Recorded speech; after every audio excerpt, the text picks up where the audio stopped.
Beralih ke informasi lain, pemirsa, setelah 1 bulan melakukan uji coba, pemerintah Provinsi DKI Jakarta resmi menghapus sistem 3-in-1 per hari ini. Penghapusan dilakukan karena sistem 3-in-1 dinilai tidak efektif.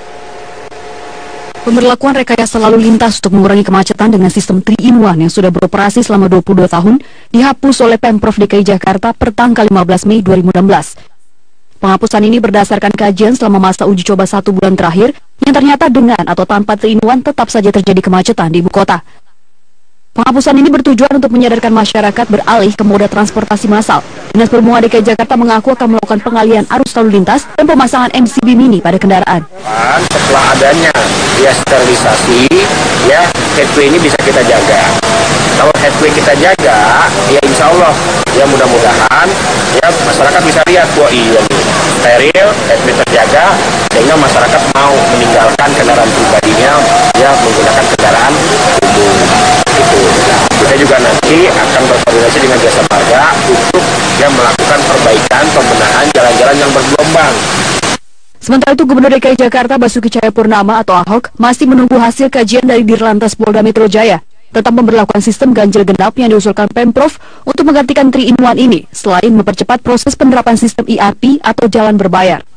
Dan nggak ada kemungkinan jalan malam 3-in-1. Kemungkinan ada. Pokoknya 3-in-1 udah pasti nggak ada.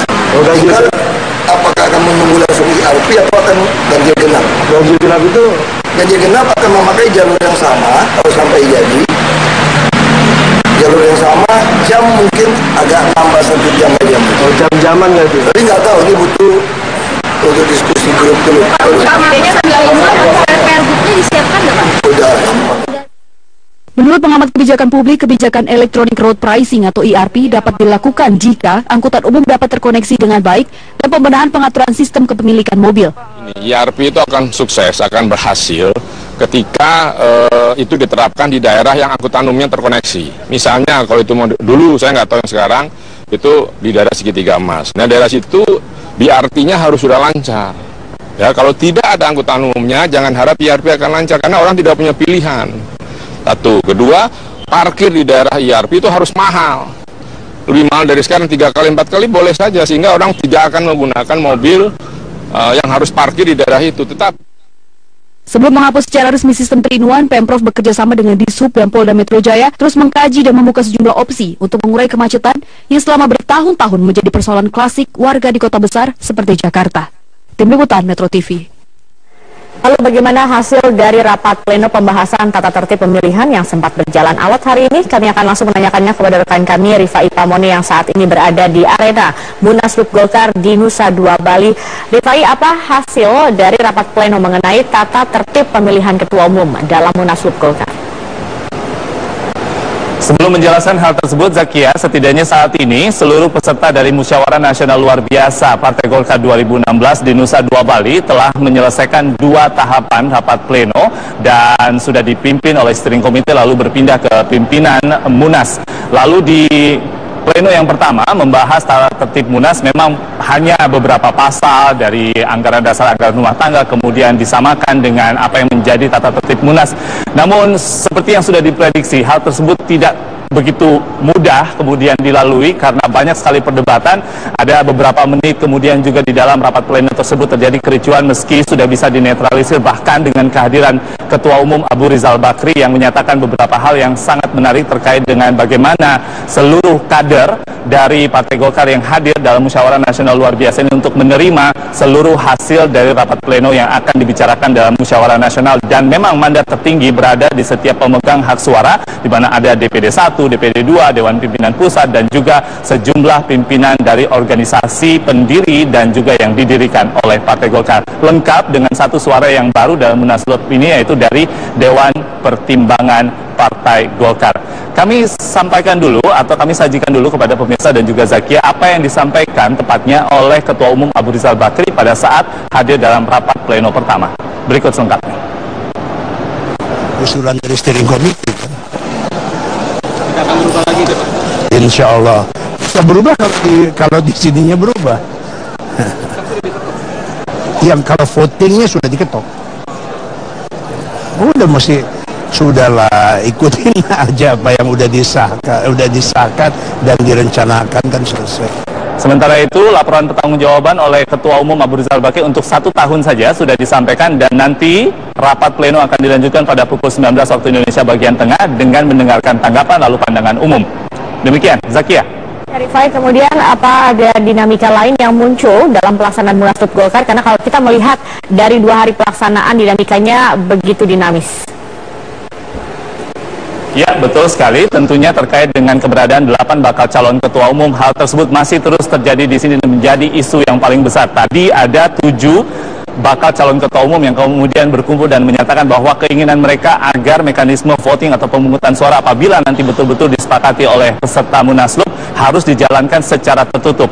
Dan satu sisi yaitu bakal calon ketua umum di mana pihak tim suksesnya yaitu Setia Novanto mengatakan terbuka atau tertutup terserah saja, semuanya diserahkan kepada peserta Munas. Namun untuk menganalisanya saya bersama dengan analis politik atau pengamat politik Hanta Yuda. Bang Hanta, terima kasih banyak sudah bergabung bersama kami di MHI. Kita bahas dulu, Anda melihat dinamika sepanjang hari ini, apa yang akan terjadi ke depan?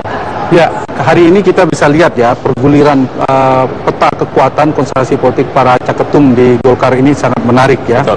Ada 2 catatan saya ketika penentuan komposisi pimpinan sidang itu sudah mulai terbelah 2 tadi terkait dengan pandangan perlu dimasukkannya unsur dari Dewan Pertimbangan. Itu yang agak memakan waktu agak panjang.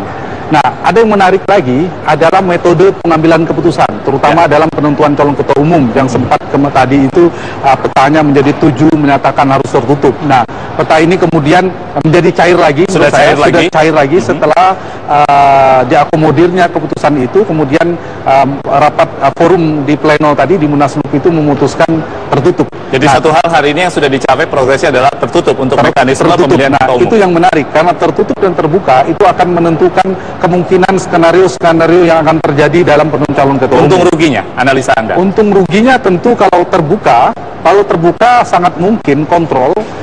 Jadi begini, secara teoritis metode pengambilan keputusan dalam sistem demokrasi itu sah-sah saja terbuka atau tertutup, itu poinnya. Tetapi ketika misalnya poin yang ingin saya katakan, kalau demokrasinya ingin berkualitas, demokrasi dalam Munaslup Golkar ini betul-betul ingin berkualitas, menghindari kemudian terjadinya aklamasi dan sebagainya, ada konflik lagi, maka harus dilakukan adanya kontestasi. Ada kontestasi sehingga kualitas demokrasi berjalan.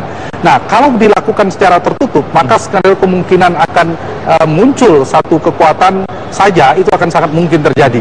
Poin saya mengapa terbuka dan tertutup itu sama saja, kalau tidak ada unsur-unsur yang mengganggu kemandirian. Jadi pemilik suara, pengurus DPD 1, DPD 2 dan ormas yang memiliki hak suara pendiri dan didirikan oleh Golkar itu bisa otonom memberikan suara tanpa faktor eksternal, maka tidak begitu relevan untuk mengatakan terbuka atau tertutup. Dia menjadi penting ketika misalnya kalau terbuka itu mereka merasa terintimidasi dengan komitmen-komitmen politik yang terjadi dengan berbagai macam pengaruh eksternal, apakah itu tanda petik intervensi kekuasaan ataupun intervensi logistik misalnya, amunisi yang dilakukan, itu paling tidak bisa diminimalisir ketika dilakukan tertutup. Adakah kekuatan kemudian yang di belakang Anda lihat dari seluruh proses dinamika yang terjadi hari ini? Satu kekuatan atau 2 kekuatan yang kemudian mengontrol jalannya Munaslup, sehingga kita lihat seperti pada saat Akbar Tanjung menginginkan mempertanyakan mengapa ada Dewan Pembina, lalu juga mempertanyakan tentang mekanisme pemilihan ketua umum, tetapi ada sisi lain juga yang sepertinya bertentangan. Ada pro kontra di sini. Iya, pasti ada, selalu ada. Saya menduga ini akan mengerucut pada 2 kekuatan sepertinya. Ini akan ada 2 kutub bipolar yang akan saling berhadapan. Termasuk nanti posisi Dewan Pembina akan menjadi usulan dari satu kubu, katakan satu kutub menginginkan posisi ketua Dewan Pembina yang diperkuat, yang lainnya tidak mengindaki itu akan muncul lagi sebelum ke ketua umum dan sebagainya. Betul. Nah, kalau dilakukan secara tertutup, apapun ada mekanisme, misalnya metodenya dijaga oleh Golkar, ini baik menurut saya. Di luar kita mengapresiasi tradisi debat kandidat dan sebagainya, kemudian dilakukan secara tertutup dan ini sudah disahkan, menurut saya ini meningkatkan kualitas demokrasi. Artinya paling tidak 8-8-nya akan terlibat, punya peluang yang sama, meskipun calon kuatnya tetap 2 nantinya. Nah, kalau dilakukan tertutup, maka apapun ada komitmen di luar itu tidak bisa terdeteksi, ada jaminan itu akan berpengaruh pada bagi kemandirian calon pemilik suara dan menentukan pilihannya nanti. Anda menyebut sudah mungkin ada 2 kekuatan yang adakah nanti yang muncul di tengah-tengah kemudian menjadi kuda hitam, kita katakan? Sangat mungkin. karena dia lakukan tertutup. Jadi kalau terbuka, kontrol, kalau tadi Rifai Pamoni mengatakan dari faktor kemungkinan dari faktor eksternalnya, mengendalikan siapa dan seterusnya dari luar, itu sangat mungkin bisa skenario itu tercapai ketika terbuka, kan bisa dideteksi. Tapi ketika tertutup, itu tidak bisa dideteksi, sehingga opsi skenario-nya ada 3. Kemungkinannya tetap ada 1, kemungkinan yang kedua akan ada 2 calon kuat, yang kemudian ada pengelompokan yang lebih cair lagi, apakah 2 menjadi 6, 3 dengan 5 dari 8 itu petanya sangat mungkin, atau bahkan ada kuda hitam, poros tengah. Kendati pun nanti ujungnya bisa 2 putaran atau 1 putaran. Oke, baik itu. Singkat saja terakhir, Anda melihat apa yang terjadi pada Golkar di Munaslup ini nanti pada ujungnya sangat berpengaruh, setidaknya kita melihat Indonesia 2019 nanti? Menurut saya sangat berpengaruh ya, ada pengaruh. Sebelum ke 2019 ada peta di sekarang ini. Kalau si A yang terpilih, maka jadi begini, ada benang korelasi antara peta konstelasi Golkar ini dengan peta konstelasi di istana. Aktor-aktor dalam kekuasaan, dalam lingkaran utama kekuasaan itu jelas tidak mungkin dihindari. Tidak bisa dihindari, dan itu politik. Sehingga ada korelasi terhadap perjalanan pemerintahan dan ada korelasi di antara Pilpres 2019. Sehingga kalau ini yang terpilih, sangat mungkin nanti Golkar akan menjadi kendaraan calon presiden petahana Joko Widodo misalnya. Kalau ini lain lagi. Nah, peta-peta ini yang sangat mungkin dinamis, dan perjalanan satu besok itu akan menentukan nantinya Golkar akan lebih kuat dalam korelasi. Saya ingin menggantikan istilah kendali ke Pak Yusuf Kalla atau ke yang lainnya, aktor lainnya. Bung Hanta Yuda, terima kasih banyak telah bergabung bersama kami, dan menarik sekali sejak tadi analis politik kita Zakia berusaha tidak menyebut nama dari 8 bakal calon ketua umum ini, siapa yang menguat 2 poros, lalu siapa yang di tengah, siapa yang akan menjadi ketua umum. Setidaknya dalam 3 tahun kembali akan memimpin Partai Golkar dengan paradigma yang baru, ataukah dengan paradigma yang sama tetapi dengan rasa yang baru. Kami akan terus memantau jalannya Munaslup hingga malam hari ini, karena laporan pertanggungjawaban masih akan diselingi dengan pandangan umum, dan apabila itu sudah usai, besok kita akan melihat sekitar 14 hingga 15 jam diprediksi oleh ketua Munas atau ketua pimpinan sidang dari Munas ini, Nurdin Halid, pemilihan ketua umum akan berlangsung. Kembali ke studio, Zakia. Baik, kami akan terus tunggu informasi dari sana. Terima kasih Rifai Pamoni atas laporan Anda.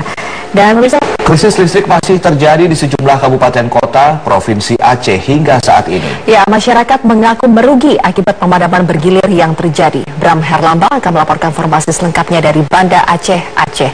Bram, apa saja kerugian yang diderita masyarakat akibat krisis listrik di sana? Ya, Zilvia dan juga Ade, memang benar sekali, banyak sekali kerugian yang dirasakan oleh warga akibat dari pemadaman bergilir ini.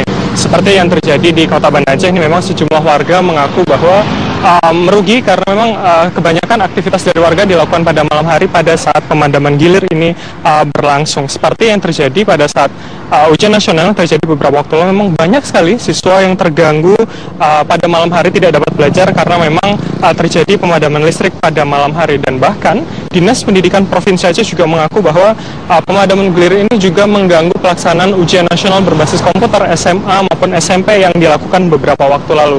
Dan tidak hanya warga, Sylvia dan juga Ade, tetapi sejumlah pedagang juga mengaku merugi hingga 50%. Seperti sejumlah pedagang yang memang bergantung kepada pasokan listrik, seperti pengusaha laundry, fotokopi, maupun penyedia jasa internet. Dan memang kalau kita bicara soal penyebab, maka sangat banyak sekali penyebab dari pemadaman ini. Seperti memang salah satu pembangkit di PLTU Nagan Raya memang belum dapat berfungsi dengan baik. Terus kemudian interkoneksi yang memang masih dirasa terhambat begitu, karena jika PLTU Nagan Raya itu harus menyuplai dulu arus listrik ke sejumlah wilayah di Medan, baru akhirnya menyuplai di wilayah Aceh. Dan tidak beroperasinya PLTMG Arun juga menyebabkan pasokan listrik di Aceh itu memang sangat terganggu hingga saat ini. Ya, Zilvia. Dan lalu apa tanggapan PLN soal krisis listrik di Aceh? Ya, Zilvia, berdasarkan wawancara yang kami lakukan dengan General Manager PLN wilayah Aceh, yaitu Bob Saril, mereka mengklaim bahwa pemadaman bergilir yang terjadi di Aceh ini bukan dapat dikatakan sebagai krisis listrik, tetapi hanya sebagai gangguan listrik. Karena Bob Sahril, GM dari PLN ini mengatakan bahwa saat ini PLN mempunyai sekitar 346 megawatt daya yang dimiliki oleh Provinsi Aceh sendiri, dan beban penggunaan ini hanya sekitar 330 megawatt. Jadi bisa dikatakan bahwa memang terjadi kelebihan sekitar 16 megawatt. Tetapi di sisi lain PLN juga mengatakan bahwa sebenarnya jika dikatakan aman begitu, maka PLN Aceh harus mempunyai pasokan sekitar 30% cadangan dari total penggunaan, yaitu sekitar 100 megawatt. Dan berikut adalah petikan wawancara kami dengan GM PLN Wilayah Aceh, yaitu Bob Sahril. Sebenarnya kata-kata krisis ini mungkin kurang pas ya, karena kita tidak mengalami krisis di Banda Aceh. Kapasitas daya kita terpasang dari segi pembangkitan adalah sebesar 346 megawatt. Sedangkan beban puncak kita yang umumnya terjadi yang paling tinggi itu 330. Sehingga kita mempunyai reserve margin sebenarnya 16 megawatt. Tetapi apakah ini mencukupi? Nah, ini belum mencukupi secara aman. Demikian, kembali ke studio. Bram Herlambang melaporkan langsung dari Banda Aceh, Aceh.